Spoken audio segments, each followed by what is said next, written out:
inviter la ministre française des Affaires étrangères, Catherine Colonna. Le comité des Nations Unies se réunit aujourd'hui à niveau ministériel pour un débat sur la situation en Ukraine, sur la guerre en Ukraine et plus spécifiquement sur la lutte contre l'impunité.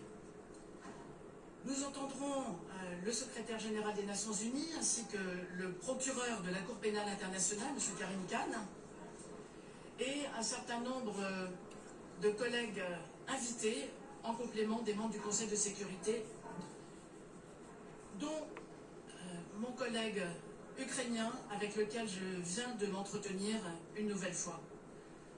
Quelques mots sur la position de la France, elle est simple. La France soutient la recherche de la vérité et de la justice. Elle apporte donc tout son soutien aux efforts engagés en matière de lutte contre l'impunité, car des exactions sont commises, des atrocités ont lieu, des civils sont ciblés, et ce sont autant de violations du droit international et autant de crimes dont les responsables devront répondre, parce qu'il n'y a pas de paix sans justice. Alors la France apporte son soutien d'abord aux juridictions ukrainiennes par l'envoi d'experts et de matériel afin de documenter les preuves. Et elle apporte également son appui à la Cour pénale internationale qui a ouvert une enquête pour crimes de guerre et crimes contre l'humanité soutenue par 43 pays, dont la France. Et donc nous renforçons, nous l'avons déjà fait, les moyens du bureau du procureur de la Cour pénale internationale. Voilà ce que je voulais vous dire. La justice est un devoir que nous avons vis-à-vis des victimes, mais c'est aussi une question de sécurité internationale.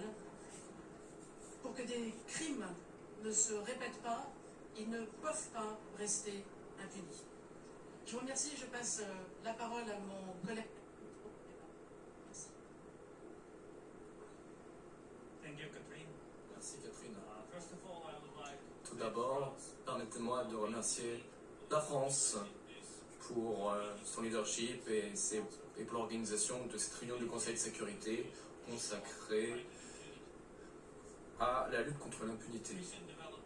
Les évolutions sur le terrain, dont vous connaissez tous l'existence, montrent que la solidarité et l'unité des membres de l'ONU défendant la charte, en particulier les principes de l'intégrité territoriale de chaque membre, est de la plus haute importance.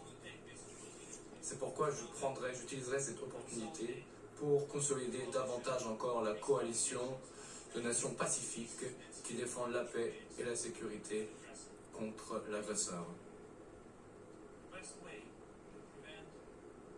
Il n'y a pas de meilleur moyen de prévenir d'autres actions russes que de donner à l'Ukraine toutes les armes nécessaires pour lui permettre de libérer son territoire et de sauver nos citoyens de la torture, des meurtres, des viols et des autres crimes qui sont commis à leur encontre par les forces russes sur le territoire occupé.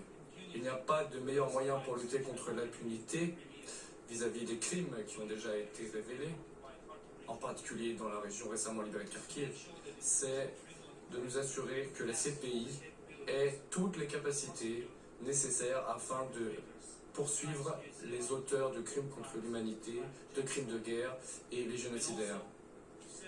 De même, il faut mettre en place un tribunal spécial pour traduire en justice la Russie pour son crime d'agression. Malheureusement, la CPI n'est pas en mesure de le faire pour l'instant, mais le crime d'agression ne doit pas rester impuni. Nous allons travailler de manière constructive avec tous les pays qui sont prêts à lutter contre l'impunité et à s'élever contre le mal représenté par ces crimes. Rien ne nous arrêtera. La justice, en particulier la justice internationale, a son propre temps. Mais permettez-moi de vous dire qu'ensemble, nous allons y parvenir et que justice sera rendue. Je vous remercie.